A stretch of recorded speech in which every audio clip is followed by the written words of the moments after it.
पाकिस्तान 'ਚ पंजाबी कॉन्फ्रेंसां दे सब तो वड्डे नैटवर्क पंजाबी नैशनलिस्ट फोरम वालों जी आयां नूं। माझी लहजा पंजाबी जुबान का मरकजी या म्यारी लहजा है जिहड़ा मशरकी पंजाब ते मगरबी पंजाब के दोनों हिस्सों में पंजाबी लिखण दे लई बुनियादी जुबान है। माझी लहजे ने पंजाबी जुबान के 8 जिमनी लहजियां मालवी, दुआबी, डोगरी, पहाड़ी, पोटोहारी, हिंदकू, शाहपुरी, झंगोची नूं आपस में जोड़िया होया है, जबकि पंजाबी जुबान के मरकजी या म्यारी लहजियां के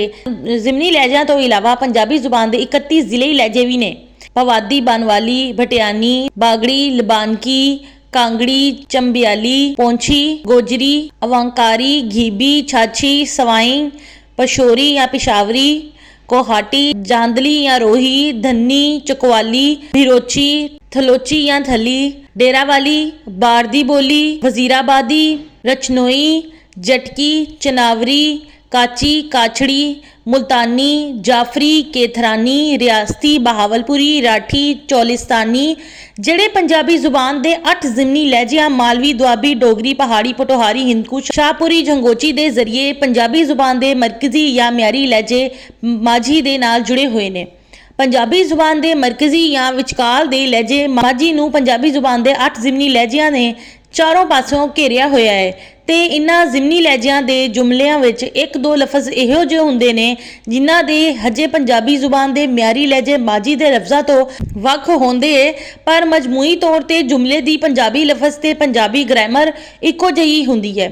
पंजाबी जुबान के 31 जिले लहजे एक पासियों जिमनी लहजियां के इलाकों नाल जुड़े हुए ने पर दूजे पासियों पंजाब के सिरे के इलाके होने दे करके गवांढ के दूजिया जुबानों के इलाकों नाल भी मिलते हैं, जबकि बाहरों दूजिया कौमां के लोग भी पंजाब विच विचकाल दे इलाके या माझी दे आले दुआले दे इलाकों विच तिजारत ते सियासत दे लई आन या नकल मकानी ते कब्जागिरी दे लई आन वाले पंजाब दे विचकाल दे इलाके या माझी दे आले दुआले दे इलाकों विच दाखिल होने तो पहलों पंजाब दे सिरे वाले इलाकों विच ठहरदे या आबाद हुंदे रहे ने।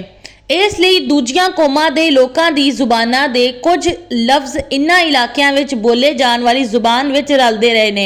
इस करके इन्हां इलाकों विच बोली जाने वाली पंजाबी जुबान दे जिले लहजियां विच मजमूई तौर ते जुमले दे पंजाबी लफज ते पंजाबी ग्रामर इक्को जिही होने के बावजूद जुमलिਆਂ विच एक दो लफ्ज़ां दे हजे पंजाबी लफ्ज़ दे म्यारी लहजे माझी दे लफ्ज़ां तो वख होने दे नाल नाल एक दो लफज इहो ਜਿਹੇ भी ने जिन्हां नूं गवांढ दी जुबान चों लिता गया है या दूजिया कौमां दे इन्हां लोकां दीआं जुबानां चों लिता गया है जिहड़े इन्हां इलाकिਆਂ विच ठहरदे या आबाद हुंदे ने।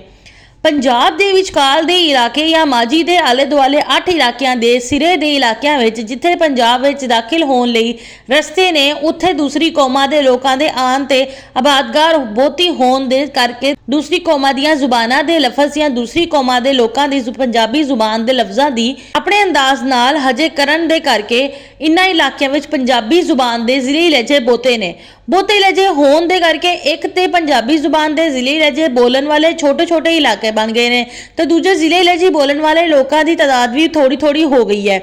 पंजाब दे मगरिब शुमाल मगरिब ते जनूब मगरिब वाले पासियों पंजाब ते हमला करन कब्जा करन या तिजारत करन लई दूसरी कौमां दा आना ते आबादगारी बहुती हुई। इसलिए पंजाब दे मशरिक शुमाल जनूब मशरिक ते जनूब दे इलाकों तो पंजाब दे मगरिब शुमाल मगरिब ते जनूब मगरिब वाले पासे पंजाबी जुबान दे जिले लहजे भी बोते बन गए ने।